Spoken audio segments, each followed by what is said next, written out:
એવું પાત્ર છે ને કે જે 25 વર્ષે માંથી જુદા પડીને એ મૂકીને છોડીને આવે છે ને એ આનું મન જાણતું હોય છે કે એ કેવી રીતે દિવસ કાઢે છે. તો એ હેલો, રાધે રાધે. કેમ છો બધા? મજામાં ને? તો આજે છે મધર્સ ડે. આમ તો મમ્મી કે મધર્સનો કોઈ ડે કે દિવસ હોતો નથી. મમ્મીનો દિવસ તો રોજ હોય છે. મમ્મી વગર તો ચાલે જ નહીં. તો હું એક વાત કહીશ કે મમ્મી છે તો જેના પણ ઘરમાં આપણે દીકરાની વહુ હોય કે આપણે દેરાણી જેઠાણી કોઈ પણ હોય, તો જો ઘરમાં એને એવું હોય ને કે હું મમ્મીને મળવા જાઉં તો ચોક્કસ એને જવા દેજો. કારણ કે એ શરૂઆતમાં બહુ જશે, પછી એના બાળકો થાય ને એને સ્કૂલમાં મૂકે, પછી થોડા મોટા થાય પછી એ એટલી રજા મૂકીને નહીં જાય. અને જેમ એનો પરિવાર થશે ને એમ એને થોડું આકર્ષણ પણ ઓછું થશે. તો તમે એને ના પાડો. કારણ કે મમ્મી એક એવું પાત્ર છે ને કે જે 25 વર્ષે માંથી જુદા પડીને એ મૂકીને છોડીને આવે છે ને એ આનું મન જાણતું હોય છે કે એ કેવી રીતે દિવસ કાઢે છે. તો એ કદાચ કહે ને તો હસતા હસતા જવા દેવાનું.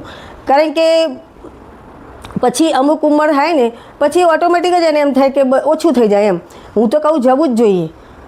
ઉંમર થાય મા બાપની એટલે ક્યારે શું થાય એ કોઈ ખબર નથી હોતી. એટલે જેટલી વાર મમ્મી કે પપ્પાને મળો ને એ ઓછું છે.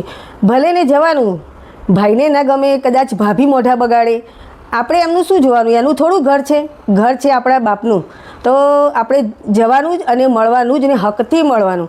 તો નહીંતર પછી પાછળથી કંઈક બની જાય ને જ્યારે આપણે મિસ યુ મમ્મી કે પપ્પા લખવાનું આવે ને ત્યારે બહુ અઘરું પડી જાય ને પસ્તાવો એટલો થાય છે ને કે હું ગઈ હોત તો સારું, હું કેમ ના ગઈ, અઠવાડિયે જવું જ જોઈએ.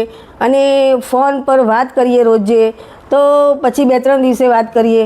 પછી જ્યારે ના હોય ને ત્યારે એવું થાય, જ્યારે ફ્રી પડીએ, કામ પતી ગયું અને બેઠાઈએ ને ત્યારે તો આપણે મમ્મીને ફોન કરીને વાત કરી લઈએ. પણ જ્યારે નથી ત્યારે તરત મમ્મી યાદ આવે કે હું અત્યારે ફ્રી છું, જો મમ્મી હોત તો હું વાત કરી લેત. તો એવો દિવસ ના આવે. અને મિસ યુ મમ્મી પપ્પા લખવું પડે એ બહુ અઘરું કામ છે. એટલે એ લોકોને જેટલું મળાય એટલું મળી લેવું અને વાત કરી લેવી. કારણ કે ઘરના તો હવે ભાઈ કે ભાભીનો તો કોઈ પ્રશ્ન નથી, એ લોકોને કંઈ આપણી પડી ના હોય. પણ આપણે મા બાપ છે એટલે આપણે મળવું જ પડે અને જવાનું જ. ના કેમ જઈએ? તમે નહીં જાઓ તો વધારે એને ફાવતું મળશે. તો બધાને એક જ રિક્વેસ્ટ છે કે કોઈ જતું હોય મળવા મમ્મી પપ્પાને તો જવા દેવાનું. ફોન પર વાત કરે તો કરવા દેવાના. કેટલા દિવસ પછી ભગવાનના જોડે કોઈ એવો ફોન નંબર નથી કે આપણે મિલાવીને એને વાત કરીશું. તો મારી આ વાત ગમી હોય તો વિડીયોને લાઈક કરજો અને સબસ્ક્રાઈબ કરજો. રાધે રાધે.